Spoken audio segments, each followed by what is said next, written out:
ദുര്യോധനൻ ദ്രോണാചാര്യരുടെ അരികിലെത്തി പറഞ്ഞു, ഭീഷ്മർ വീണുപോയതുകൊണ്ട് അടുത്ത സേനാനായകൻ ഉടൻ വേണം.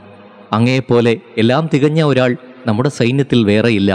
അതുകൊണ്ട് കൗരവ സൈന്യത്തിൻ്റെ സേനാധിപത്യം അങ്ങ് ഏറ്റെടുക്കണമെന്ന് ഞാൻ അങ്ങയോട് അപേക്ഷിക്കുന്നു.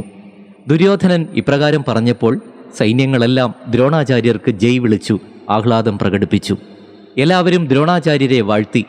ദുര്യോധനൻ എല്ലാവരുടെയും അനുവാദത്തോടെ ദ്രോണാചാര്യരെ സേനാനായകനായി അഭിഷേകം ചെയ്യുന്നു. ശംഖനാദവും വാദ്യഘോഷങ്ങളും മുഴങ്ങി. ഇനി ദ്രോണർ കൗരവ സൈന്യത്തിൻ്റെ സേനാനായകൻ. അങ്ങനെ സേനാനായകനായതിനു ശേഷം അദ്ദേഹം യുദ്ധസന്നദ്ധനായി യുദ്ധഭൂമിയിലെത്തുന്നു. കർണൻ എല്ലാവർക്കും ധൈര്യം കൊടുത്തുകൊണ്ട് മുന്നിൽ തന്നെയുണ്ട്. കർണനെ ഏറെ ഉത്സാഹത്തോടെ കണ്ടതോടുകൂടി ഭീഷ്മരുടെ പതനത്തിൽ ദുഃഖിതരായ കൗരവർക്ക് സമാധാനമാകുന്നു. കർണൻ ഇനി അനായാസേന പാണ്ഡവരുടെ കഥ കഴിക്കുമെന്ന് കൗരവർ ഉറച്ചു വിശ്വസിക്കുകയും ചെയ്തു.